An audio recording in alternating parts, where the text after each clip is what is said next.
Hello there. If we're just meeting, I'm Pastor Randy Johnson.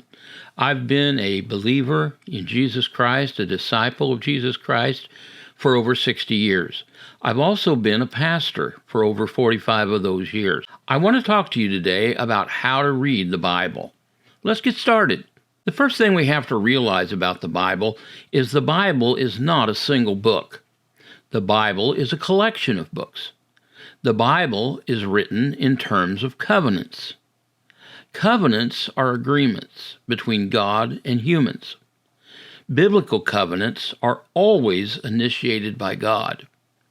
The Bible contains details about several covenants that are relevant to our lives. The first covenant is God's covenant with Adam. It's found in Genesis, the first book of the Bible, in chapters 1 through 3. The second covenant that concerns us is God's covenant with Noah. That's also located in the book of Genesis in chapters 4 through 11. The third covenant that affects us is the covenant with Abram or Abraham. That covenant is talked about in Genesis as well, in chapters 12 to 23. The next covenant that we have to concern ourselves with is God's covenant with Israel that was mediated by Moses.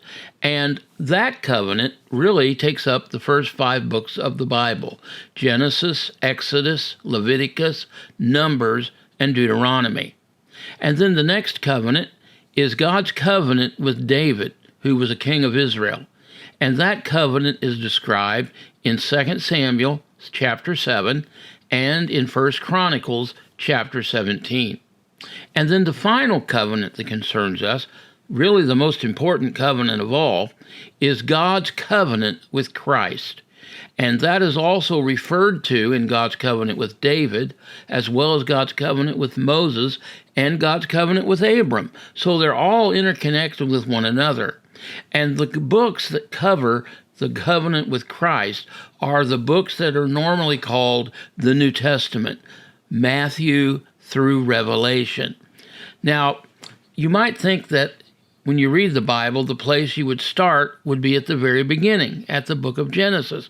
However, that's not always the best place to start because, number one, it's talking about old covenants. That's why that part of the Bible is called the Old Testament, because the word testament means covenant. So when you read the Old Testament, you're reading the Old Covenant. And when you read the New Testament, you're reading the New Covenant or the Covenant of Christ. That's why the Covenant of Christ takes up all 27 books of the New Testament. So the New Covenant is the covenant that is now in force. It's the covenant that applies to you and me. And therefore, we should begin reading the Bible in the covenant that pertains to us. The best place to start reading the Bible is in the Gospels of Jesus Christ, specifically the Gospel of John. Why John?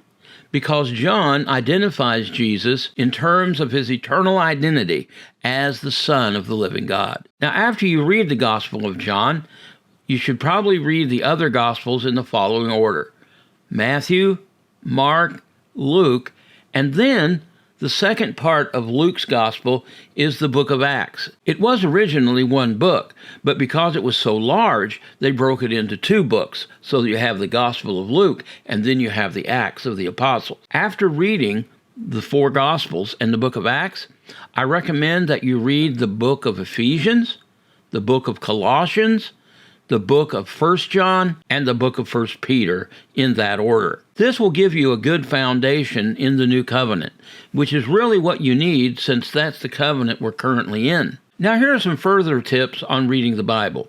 When you read the Bible, read slowly. Take the words in. Mull them over in your mind. And take notes.